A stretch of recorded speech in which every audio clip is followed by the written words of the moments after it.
নারীরা যাতে রাগ না করে, নারীদেরকে বুঝ দেওয়ার জন্য আল্লাহ সব নারীদের নামে আলাদা একটা সূরা দিলেন।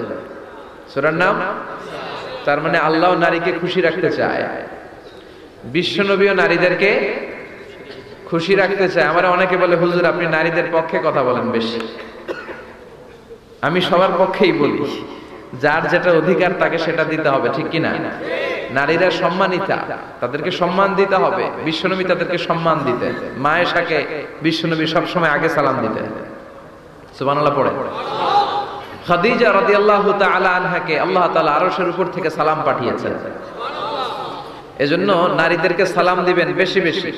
ঘরে সুখ শান্তি নাই, অনেকে বলে ঘরটা নাকি জাহান্নামের টুকরা, কারণ সালাম নাই। সালাম মানে শান্তি। সালাম মানে কি? সালাম মানে, চিল্লায় বলেন, জান্নাতীরা যখন জান্নাতে ঢুকবে, ফেরেশতারা জান্নাতীদেরকে কি বলবে? সালাম, শান্তি। Enter the paradise with peace and security. শান্তি এবং নিরাপত্তার সাথে জান্নাতে ঢুকে যান। এজন্য ঘরটারে শান্তিময় বানাতে চাইলে সালাম দিতে হবে। কি দিতে হবে? আজ থেকে স্ত্রীকে সালাম দিবেন তো ইনশাআল্লাহ পড়েন।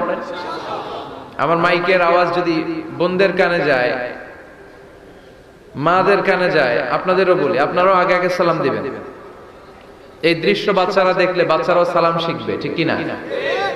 মা খাদিজার ব্যাপারে আল্লাহ বলেছেন, জিব্রাইল তুমি যে খাদিজারে আমার পক্ষ থেকে সালাম দিয়ে দাও, আর খাদিজারে বলে দাও জান্নাতে খাদিজার জন্য এমন ঘর আমি প্রিপেয়ার করে রেখেছি যেই ঘরের ভিতরে কোনো নয়েজ নাই, কোনো আওয়াজ নাই, কোনো ডিস্টার্ব নাই, আছে শান্তি। সুবহানাল্লাহ। কারণ বিশ্বনবীর জন্য খাদিজা নিজের ঘরটার এরকম নয়েজহীন, কোলাহল মুক্ত, শান্তিময় করে রেখেছিলেন।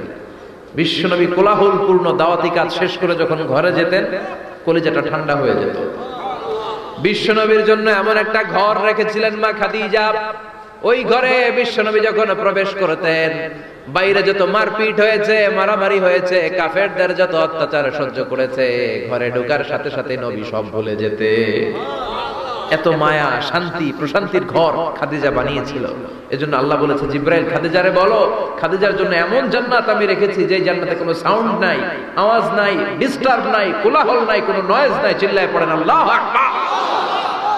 এজন্য মায়েরা খাদিজার জীবনী থেকে শিক্ষা, স্বামীর জন্য ঘরটারে প্রশান্তিপূর্ণ করে রাখবেন। প্রশান্তির একটা জায়গা যেন হয়। কানের কাছে এসে বেশি বেশি ঘ্যান ঘ্যান করেন না। ঘরে ঢুকলেই চাল নাই, ডাল নাই, এটা লাগবে, ওইটা লাগবে, ছেলের ওইটা লাগবে। আস্তে আস্তে অনেক স্বামী হার্ট অ্যাটাক করে স্ত্রীর কারণে, জানেন ঠিক কিনা? ওই কয় ঠিক, সবাই ভুক্তভোগী, কমন পড়ে গেছে। দুই পক্ষেরই বললাম, স্বামীরাও সালাম দিবেন, স্ত্রীরাও দিবেন। সালাম মানে শান্তি। তো ঘরটারে শান্তি দিয়ে ভরে দিবে কে? আর একে অপরের